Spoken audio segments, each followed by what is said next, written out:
108편까지의 말씀입니다. 103편은 다윗의 진수라고 하는 시입니다. 이 시편 103편 말씀의 별명을 이렇게 진대는 이유가 있겠죠. 여러분 이 말씀을 한번 꼭 읽어보시길 바랍니다. 하나님에 대한 찬양의 권면인데요. 하나님을 찬양해라, 하나님을 송축해라. 그러면서 이유를 적어놓고 있습니다. 이유를 읽어보시면 될 것 같고요. 104편은 다윗의 시로 추정합니다. 누가 썼는지 잘 모릅니다. 그렇지만 존 칼빈이라고 하는 아주 유명한 분이 있습니다. 이분이 다윗의 시와 같다. 왜냐하면 시작과 끝이 103편과 유사하다, 이렇게 이유를 말을 했고요. 창조주 하나님에 대한 찬양의 시입니다. 105편은 다윗의 시로 추정하는데 법궤를 옮긴 후에 지은 시와 유사하기 때문에 그렇습니다. 언약을 지키시는 하나님에 대한 감사와 찬양시입니다. 106장은 작자 미상인데요, 하나님의 많은 인자하심에도 불구하고 오히려 하나님을 시험하고 거역한 이스라엘의 죄악을 통회하면서 회개하는 참회의 시입니다. 107절은 작가 미상인데요, 찬양과 감사의 시입니다. 역사적 배경은 포로귀환인데 구원받을 자격이 없음에도 불구하고 구원해 주신 그 은혜를 감사하는 겁니다. 한번 따라합시다. 구원받을 자격이 없음에도 구원해 주시는 하나님. 우리의 구원은 철저히 은혜요 선물입니다. 우리가 이것을 잊어서는 안 됩니다. 108편은 다윗의 시인데요, 위기 앞에서 하나님께 올려드리는 기도와 결단의 시입니다. 하나님을 보통 찬양하는 시들이 많이 있는데 참회의 시도 많고요. 그런데 108편에서는 기도할 뿐만 아니라 결단합니다. 이런 내용인데 너무 내용이 많습니다. 하나님에 대해서 찾으라고 하면은요 10가지도 넘습니다. 또 우리에게 주는 교훈을 찾으라 그러면 10가지도 넘습니다. 또 이 속에 나와 있는 내용 그 자체, 기도도 많습니다. 다 다룰 수가 없고요. 제가 오늘 이 부분만 좀 다루려고 본문을 읽었는데, 이 본문을 이해하려면 우리 일단 103편 1절을 좀 1절 2절을 읽어야 됩니다. 우리 103편 1절 2절 말씀을 읽어보겠습니다. 다 같이 시작. 내 영혼아 여호와를 송축하라. 내 속에 있는 것들아 다 그의 거룩한 이름을 송축하라. 내 영혼아 여호와를 송축하며 그의 모든 은택을 잊지 말지어다. 하나님을 찬송하라. 하나님을 송축하라. 그 은택을 잊지 말라. 이것을 하나님의 은혜를 잊지 말아라 명령형으로 되어 있지만, 하나님은 은혜를 베푸시는 분이시다. 그러므로 하나님을 송축하고 그 은혜를 잊지 말아라, 이렇게 기록하고 있는 거죠. 여기서 알 수 있는 하나님은 어떤 분이시냐? 은택을 베푸시는 하나님, 은총을 베푸시는 하나님, 또 은혜와 또 혜택을 주시는 하나님, 이런 하나님으로 성경은 우리에게 알려주고 있는데요. 한번 읽어보겠습니다. 우리 3절부터 5절 말씀인데 한번 읽어보겠습니다. 어떤 은택을 주셨느냐 하는 것인데요, 우리 소원하는 마음으로 또 이 말씀을 믿음으로 읽도록 하겠습니다. 3절부터 5절 다 같이 시작. 그가 내 모든 죄악을 사하시며 내 모든 병을 고치시며 내 생명을 파멸해서 속량하시고 인자와 긍휼로 관을 씌우시며 좋은 것으로 내 소원을 만족하게 하사 내 청춘을 독수리같이 새롭게 하시는도다. 할렐루야. 참 이 말씀이 너무 감사하고 또 이렇게 하나님이 우리에게 하신다, 이미 하셨다라는 의미도 될 수가 있고 언제든지 하나님께 은혜를 구하는 자에게 이렇게 하신다라고 이 말씀을 이해할 수 있습니다. 죄 용서하는 거, 이것만큼 감사한 게 어디 있습니까? 모든 인생의 문제는 죄 문제 아닙니까? 그런데 그것을 용서해 주시고 모든 병을 고치시며, 오늘 성경 말씀 중에 보면 하나님께서 말씀을 보내서 치료하신다는 말씀도 나옵니다. 107편 19절 20절인데요. 하나님이 병을 고치시고 속량하시고 내 소원을 만족하게 하시고, 저나 여러분이나 거룩한 소원, 선한 소원들 있지 않습니까? 청춘을 독수리같이 새롭게 하시고 우리의 마음과 몸을 늘 새롭게 하시고, 이런 은혜가 우리 가운데 있다면 얼마나 감사한 일입니까? 여러분, 이런 은혜가 우리 가운데 있기를 주님의 이름으로 축복합니다. 그런데 이제 그 비결이, 그 방법이 어떤 사람에게 이러한 일들이 일어나는지가 뒷부분에 설명이 되어 있습니다. 일단은 하나님이 우리에게 주신 은택에 대한 이야기를 좀 더 살펴보려고 하는데요. 어떤 은혜를 또 주시냐 하면, 우리 8절부터 다시 한번 읽어보겠습니다. 8절부터 시작. 여호와는 긍휼이 많으시고 은혜로우시며 노하기를 더디하시고 인자하심이 풍부하시도다. 자주 경책하지 아니하시며 노를 영원히 품지 아니하시리로다. 우리의 죄를 따라 우리를 처벌하지는 아니하시며 우리의 죄악을 따라 우리에게 그대로 갚지는 아니하셨으니 이는 하늘이 땅에서 높음같이 그를 경외하는 자에게 그의 인자하심이 크심이로다. 여기 단서가 하나가 나오는데요. 그를 경외하는 자, 이렇게 되어 있습니다. 한번 따라서 할까요? 그를 경외하는 자. 하나님이 긍휼이 많으시대요. 노하기를 더디하신답니다. 그리고 저는 이 말씀이 제가 처음 이 시편을 접했을 때 저의 마음을 가장 감동시켰던 말씀이 이 말씀이었습니다. 우리의 죄악을 따라 우리에게 그대로 갚지는 아니하셨으니. 죄가 있으면 죄값을 치러야죠. 그런데 죄값 그대로 갚지는 아니하신다.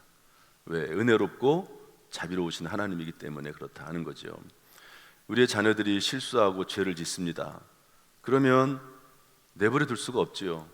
여러분, 자녀들이 잘못하고 실수하는데 그냥 내버려 둡니까? 그러면 망하게 되는 거지요. 매를 대야 됩니다. 어쩔 수가 없습니다. 매를 대는 것은 결코 그 자녀를 미워하기 때문에 그러는 것이 아닙니다. 매를 대야지만이 깨닫고 돌아오지 않겠습니까? 그런데 그렇다고 해서 엄청난 많은 죄를 졌다고 해서 그 아이를, 자녀를 죽일 수는 없습니다. 최대한도로 회개하기를 바라고, 그리고 그 회개하는 것에 따라서 최대한도로 형벌을 줄이는 거죠.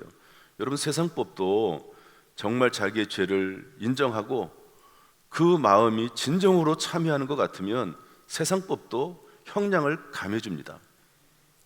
자비로우신 하나님께서, 은혜로우신 하나님께서 그렇게 하지 않으시겠습니까? 하나님께서 우리의 죄를 그대로 갚지는 아니하신다. 단 하나님을 경외하는 자에게, 이렇게 되어 있는데요. 이 경외가 도대체 뭔지를 알아야 됩니다. 경외가. 우리 13절 14절 말씀 읽어보겠습니다. 경외란 말이 또 나오는데요. 다 같이 읽어보겠습니다. 시작. 아버지가 자식을 긍휼히 여김같이 여호와께서는 자기를 경외하는 자를 긍휼히 여기시나니 이는 그가 우리의 체질을 아시며 우리가 단지 먼지뿐임을 기억하심이로다. 체질을 아신다. 원래 사람은 약한 존재다는 것을 아신다는 거예요. 먼지뿐이다, 이 말의 의미는 죽는다는 의미입니다. 흙으로 왔다가 흙으로 돌아가는 인생이다. 죄를 짓고 죽어버리면 어떻게 됩니까? 다시 회개할 길이 없잖아요. 그러니까 하나님께서는 그 사람의 인생이 어떤 것인지를 아시고 적절하게 하나님이 회개할 기회도 주시고, 회개하면 용서도 하시고, 또 회개한 이후에 새롭게 살아갈 길도 주시고, 그러면서 그 사람을 하나님 나라까지 인도하신다 하는 건데, 여기 뭐라고 되어 있냐면 자기를 경외하는 자에게, 이렇게 되어 있습니다. 17절 말씀도 한번 읽어보겠습니다. 17절 다 같이 시작. 여호와의 인자하심은 자기를 경외하는 자에게 영원부터 영원까지 이르며 그의 공의는 자손의 자손에게 이르리니. 여기도 경외라는 말이 나오거든요. 오늘 본문에 하나님을 경외한다라는 말이 3번 나옵니다. 그런데 하나님을 경외하는 자에게 하나님이 긍휼을 베푸시고, 하나님을 경외하는 자에게 하나님께서 자비를 베푸시고, 그 죄악을 그대로 갚지 아니하시고, 또 하나님께서는 죄악을 사하실 뿐만 아니라 모든 병에서 고쳐주시고 속량하시고 소원을 만족하게 하시고 그 청춘을 독수리같이 하시고 이렇게 하신다는 거예요. 여러분, 그러면 과연 하나님을 경외한다는 게 뭘까? 문자 그대로 하면 하나님을 경외한다는 것은 하나님을 존경하고 하나님을 두려워하는 겁니다. 그런데 제가 어느 날 성경 말씀 읽다가 이 말씀이 저에게 들어왔어요. 하나님을 경외한다, 이게 뭘까? 우리 시편, 이건 찾아서 읽어보겠습니다. 시편 33편 18절 말씀입니다. 다 한번 찾아보시죠. 시편, 방송실도 띄워주시고요. 33편 18절입니다. 33편 18절 다 같이 읽어볼까요? 시작. 여호와는 그를 경외하는 자 곧 그의 인자하심을 바라는 자를 살피사. 한번 따라합시다. 그를 경외하는 자, 그의 인자하심을 바라는 자. 다시 한번. 그를 경외하는 자 곧 그의 인자하심을 바라는 자. 여러분 참 재밌습니다. 절 좀 보세요. 하나님은 하나님을 경외하는 자에게 인자를 베푸십니다. 자비와 긍휼을 베푸신다는 말이에요. 그런데 하나님을 경외하는 게 뭐냐? 하나님에게 인자하심을 바라는 게 하나님을 경외하는 거래요. 재밌는 표현 아닙니까? 하나님을 경외하는 게 뭐냐? 하나님을 경외하는 자는 하나님이 자비를 베풀어 주세요. 인자를 베풀어 주세요. 그런데 하나님을 경외한다는 게 뭐냐? 하나님의 인자하심을 바라는 게 하나님을 경외하는 거래요. 정리를 해봅시다. 하나님의 인자하심을 바라는 자에게 하나님은 인자하심을 베푸십니다. 이 말의 의미는 뭐냐면 하나님은 자비를 베푸시고 사랑을 베푸시고 용서하시는 하나님이시기 때문에 그분 앞에 나와서 자비와 긍휼과 용서를 구하는 사람에게 하나님은 은혜와 자비를 베풀어 주시는 거죠. 하나님의 은혜를 믿고 하나님의 사랑을 믿고 하나님의 자비하심을 믿고 하나님 앞에 나와서 그 은혜를 구하는 자에게 하나님은 은혜를 베푸신다, 자비를 베푸신다. 이게 바로 하나님을 경외하는 것이라고 성경은 설명을 하고 있습니다.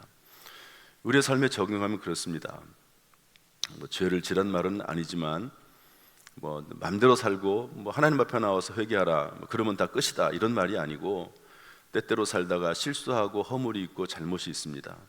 그러면 언제든지 하나님 앞에 나와서 하나님을 찾고 부르짖고 하나님 앞에 자비를 구하고 용서를 구하면, 하나님을 찾으면 하나님께서 그 사람을 불쌍히 여기셔서 그 죄를 용서하시고 그 죄를 사하시고, 또 하나님께서 필요하시면 병도 고쳐주시고 그 청춘을 새롭게 하셔서 다시 일어나게 하셔서 하나님의 영광을 위해 살아가도록 만드신다 하는 것이 오늘 성경의 말씀입니다.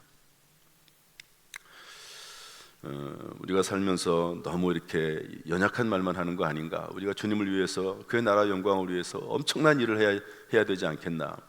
그런 생각도 있지만, 그러나 그 모든 주님을 향한 우리의 사역과 헌신도 여기서부터 시작합니다. 실수하고 허물이 있지만 언제든지 하나님 안에서 죄 용서받고 하나님 인자와 긍휼 가운데 살 수 있다 하는 것이 우리의 믿음이지요. 그래서 그 하나님의 경외하심과 하나님의 인자하심을 송축하라는 겁니다. 천사들도 송축해라. 모든 하나님의 백성들도 다 하나님을 송축해라. 하나님을 높여드리고 감사해라.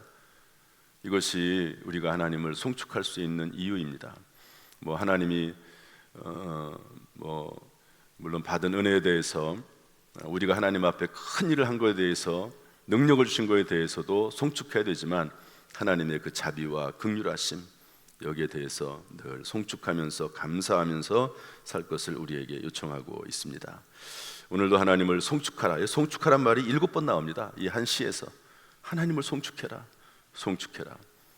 자비와 긍휼 하나님을 송축하고 높여드리고 경배하라. 오늘도 하나님을 송축하고 감사하고 그 자비를 믿고 하나님의 자비하심을 구하며 살아가는 하루가 되기를 주님의 이름으로 축복합니다. 하나님 은혜를 베풀어 주셔서 죄악을 사하시고 병을 고쳐주시고 소원을 만족하게 하시고 청춘을 독수리같이 새롭게 하시기를 주님의 이름으로 축복합니다. 축복합니다. 기도하겠습니다.